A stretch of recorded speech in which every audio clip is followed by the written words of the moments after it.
بسم اللہ الرحمن الرحیم۔ السلام علیکم ورحمۃ اللہ وبرکاتہ۔ میرے محترم ویورز، کیا حال ہیں آپ کے؟ خیریت سے ہیں؟ طبیعت صحت ٹھیک ہے؟ آپ کی مزاج ٹھیک ہے؟ ماشاءاللہ خیر و عافیت سے ہیں۔ میں اللہ کریم سے دعا کرتا ہوں کہ آپ ہمیشہ خوش رہیں، ہنستے رہیں، مسکراتے رہیں۔ اللہ تعالیٰ آپ کو ہمیشہ خوش رکھے۔ اللہ تعالیٰ آپ سے راضی ہو اور اللہ تعالیٰ ہم سب سے راضی ہو جائیں، اور اللہ تعالیٰ ہم سب سے راضی ہو کر ہمیں دنیا اور آخرت میں کامیاب کر دیں۔ اللہ کریم ہم سب کی حفاظت فرمائیں، ہمارے ایمان کی حفاظت فرمائیں، ہمارے ملک پاکستان کی حفاظت فرمائیں، ہمارے اداروں کی حفاظت فرمائیں، اپنا رحم فرمائیں، اپنا کرم فرمائیں، سکون والی، چین والی، راحت والی لمبی زندگی عطا فرمائیں۔ اللہ کریم بیماروں کو صحت والی، تندرستی والی لمبی زندگی عطا فرمائیں، دنیا اور آخرت کی کامیابیاں نصیب فرمائیں، دنیا اور آخرت کی بھلائیاں نصیب فرمائیں، آمین۔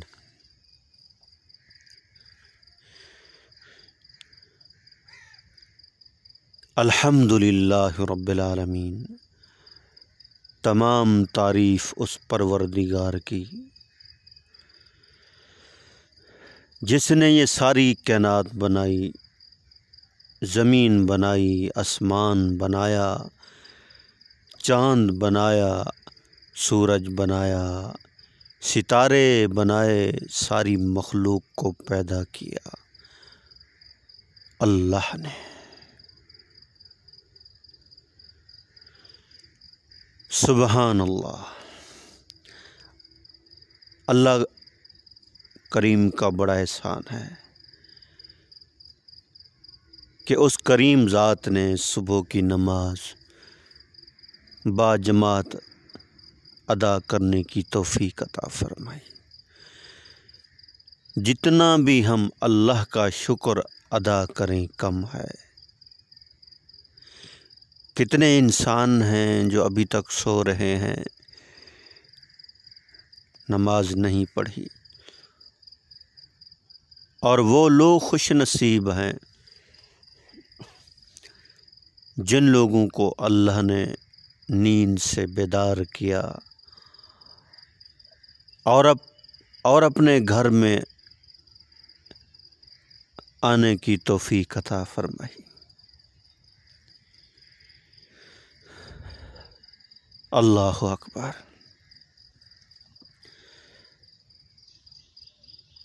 ربیع الاول کا مہینہ چل رہا ہے،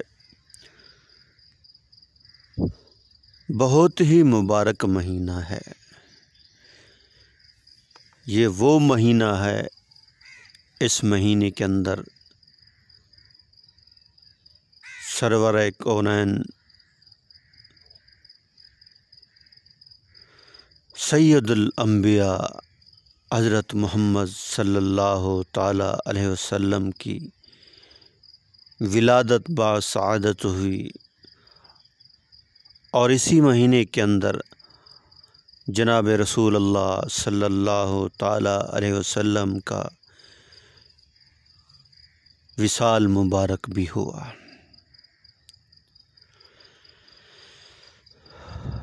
آپ صلی اللہ علیہ وسلم کی آمد، جب رسول اللہ صلی اللہ تعالیٰ علیہ وسلم اس دنیا میں آئے، ساری دنیا منور ہو گئی، روشن ہو گئی۔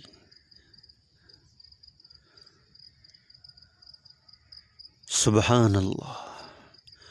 ہزاروں سال سے آگ جل رہی تھی بجھ گئی، بتوں سے آوازیں آنا شروع ہو گئیں کہ ہمارا دور ختم ہوا، پیغمبروں کا دور شروع ہو گیا۔ کسر و کسریٰ کے محل ہلنے لگے، آپ صلی اللہ علیہ وسلم جب اس دنیا میں آئے تو ناف کٹی ہوئی تھی اور ختنہ بھی ہوا تھا، اور آنکھوں میں سرما بھی لگا ہوا تھا اور نہلایا ہوا تھا۔ سبحان اللہ۔ اور آتے ہی دنیا میں آتے ہی آپ صلی اللہ علیہ وسلم سجدے میں چلے گئے۔ سبحان اللہ۔ آپ صلی اللہ علیہ وسلم کی ولادت باسعادت پیر کے دن ہوئی، تو حضور صلی اللہ علیہ وسلم پیر والے دن روزہ رکھتے تھے۔ سبحان اللہ۔ آپ صلی اللہ علیہ وسلم آئے، لوگوں کو جینے کا شعور آیا، عورتوں کو حقوق ملے، اور جو رسول اللہ صلی اللہ علیہ وسلم کے ساتھی بنے ان کو جنت کے سرٹیفکیٹ مل گئے آپ صلی اللہ علیہ وسلم کی وجہ سے۔ سبحان اللہ۔ اصل میلاد تو آپ صلی اللہ علیہ وسلم کی تعلیمات پر عمل کرنا ہے۔ سال کے بعد میلاد منایا، بس چھٹی ہو گئی۔ ارے خدا کے بندو، میں تو کہتا ہوں 24 گھنٹے میلاد مناؤ، سنت کے مطابق کھانا کھاؤ گے، اللہ کے نبی کی سنت زندہ ہوگی، مسواک کرو گے، اللہ کے نبی کی سنت زندہ ہوگی، سنت کے مطابق لباس پہنو گے، اللہ کے نبی کی سنت زندہ ہوگی، کاروبار کرو سنت کے مطابق، شادی بیاہ کرو سنت کے مطابق، ہر کام کرو سنت کے مطابق، سفر کرو سنت کے مطابق۔ حضرت علی رضی اللہ تعالی عنہ سے کسی نے پوچھا آپ عبادت کب کرتے ہیں؟ تو حضرت علی رضی اللہ تعالی عنہ نے فرمایا کہ ہم 24 گھنٹے عبادت میں ہوتے ہیں۔ تو وہ کہنے لگا اس میں کھانا بھی ہے، پینا بھی ہے، سونا بھی ہے، کاروبار بھی ہے۔ تو حضرت علی رضی اللہ تعالی عنہ نے فرمایا کہ ہم کوئی بھی کام کرتے ہیں سنت کے مطابق کرتے ہیں، اس لیے ہماری 24 گھنٹے کی زندگی عبادت بن جاتی ہے۔ ہر کام میں جو اللہ کے نبی کا طریقہ دیکھے گا، سمجھو رسول اللہ صلی اللہ علیہ وسلم کی سنت کو زندہ کر رہا، میلاد منا رہا۔ جھنڈیاں لگانے سے، روڈ پر نکلنے سے حق ادا نہیں ہوتا۔ اصل میلاد آپ صلی اللہ علیہ وسلم کی سنت والی زندگی کو اپنانا ہے۔ آپ صلی اللہ علیہ وسلم والا ہمارے اندر اخلاق آ جائے، سچ آ جائے، امانت داری آ جائے۔ اللہ کے نبی کو تو مانتے ہیں مگر اس کی مانتے نہیں ہیں، اللہ کو تو مانتے ہیں مگر اللہ کی مانتے نہیں ہیں۔ یہ کیسا عشق ہے، چہرے پر سنت رسول نہیں ہے اور جھنڈیاں ہاتھ میں ہیں، سنت رسول بھی نہیں ہے۔ یہ کیسا عشق ہے، یہ کیسا میلاد ہے۔ اللہ کے نبی کو مانتے ہو مگر اس کی مانتے نہیں ہو۔ اصل میلاد تو اللہ کے نبی کی ماننا ہے۔ جہاں سے اللہ کے نبی نے روکا ہے رک جاؤ۔ آپ صلی اللہ علیہ وسلم کی آخری وصیت کو مانو، میری امت نماز نہ چھوڑنا، غلاموں کے ساتھ اچھا سلوک کرنا، اور امت نے نماز چھوڑ دی، سال کے بعد جھنڈیاں اٹھا لیں، حق ادا ہو گیا۔ ہم منع نہیں کرتے کہ میلاد نہ منائیں، اللہ کے نبی کی آمد کے اوپر صرف شیطان رویا تھا، فرشتے بھی خوش ہو گئے، اللہ بھی خوش ہوئے۔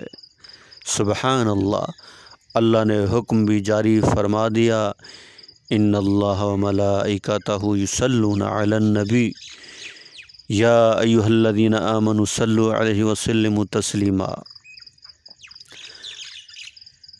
اللہ نے بھی فرما دیا میرے حبیب کے اوپر درود پاک پڑھو، میں بھی پڑھتا ہوں، میرے فرشتے بھی اور تم بھی پڑھو۔ کتنا ہم روزانہ درود پاک پڑھتے ہیں؟ جو سچا عاشق رسول ہوگا نا، وہ روزانہ 200-400 مرتبہ درود پاک پڑھے گا۔ درود پاک بھی نہیں پڑھتے، سنت والی زندگی بھی نہیں اپناتے، سنت کے مطابق کھانا نہیں کھاتے، چہرے کے اوپر سنت بھی نہیں ہے، سنت والا لباس بھی نہیں ہے، اخلاق بھی اچھے نہیں ہیں، اور 12 ربیع الاول کو جھنڈیاں اٹھائیں، حق ادا ہو گیا۔ اصل میلاد تو اللہ کے نبی کی ماننی ہے، اور اسی کے اندر خیر ہے۔ حضور صلی اللہ علیہ وسلم کی ایک ایک سنت کے اوپر عمل کرنا 1000 شہیدوں کے برابر اجر ہے، ثواب ہے۔ صحابہ کرام سے ایک سنت چھوٹی، مسواک کی جنگ فتح نہیں ہوئی، اور تم لوگ کتنی سنتیں ذبح کر دیتے ہو، اور اپنے آپ کو کہتے ہو کہ ہم عاشق رسول ہیں۔ عاشق رسول تو وہ تھے جن کو اللہ کے نبی نے فرمایا، اے میرے صحابہ، کیا میں نے تمہارے تک دین کو پہنچا دیا؟ صحابہ نے عرض کیا، یا رسول اللہ صلی اللہ تعالی علیہ وسلم، آپ نے پہنچایا نہیں بلکہ دین کو پہنچانے کا حق ادا کر دیا، اور پھر غیبین تک پہنچانا آپ کا کام ہے، اللہ کے نبی نے فرمایا۔ اور وہ صحابہ کرام جو پیدل کھڑے تھے، جس طرف رخ تھا، جو سواریوں کے اوپر تھے، چل پڑے۔ یہ ہے اصل ماننا، اور پوری دنیا میں پھیل گئے، اللہ کے دین کو زندہ کیا، حضور صلی اللہ علیہ وسلم کی سنت والی زندگی کو زندہ کیا۔ یہ ہے اصل میلاد اور اللہ کے نبی کی ماننا۔ مسجد تک نہیں جاتے، اذان ہوتی ہے روزانہ، مسجد تک نہیں جاتے، جھنڈیاں ہاتھ میں پکڑ لی، بس حق ادا ہو گیا۔ سال کے بعد اللہ کے نبی کے روزے کے نقشے والا کیک بنا کے کاٹ کے کھا لیا، حق ادا ہو گیا۔ ارے تم کیسے عاشق رسول ہو؟ وہ صحابہ جنہوں نے اللہ کے نبی کے لیے گردنیں کٹائیں، اللہ کے دین کی سر بلندی کے لیے گردنیں کٹائیں، حق بات کے اوپر قائم رہے، وہ تھے عاشق رسول جو کربلا کی زمین کے اندر شہید ہو رہے تھے۔ حق آخری دم تک ان کے سینے کے اندر رہا، حق بات کہتے رہے، حق کے اوپر لڑتے رہے، وہ تھے عاشق رسول، ان کو اللہ کے دین کی فکر تھی۔ ہم اور آپ کیا کر رہے ہیں؟ دین کے نام پر چندے بٹورتے ہیں، کھایا پیا، سارے کھانے پینے میں لگ گئے، مسجد کا امام بھی اپنی تجوری بھر رہا، سرکاری ملازمین بھی اپنی تجوری بھر رہے، بددیانتی کر رہے، اور سال کے بعد جھنڈیاں اٹھائیں عاشق رسول۔ جھوٹا دعویٰ ہے، جھوٹی باتیں ہیں، توبہ کرو، اللہ کے نبی کی سنت والی زندگی اپناؤ گے، اللہ دنیا میں بھی کامیاب کریں گے اور آخرت میں بھی کامیاب کریں گے۔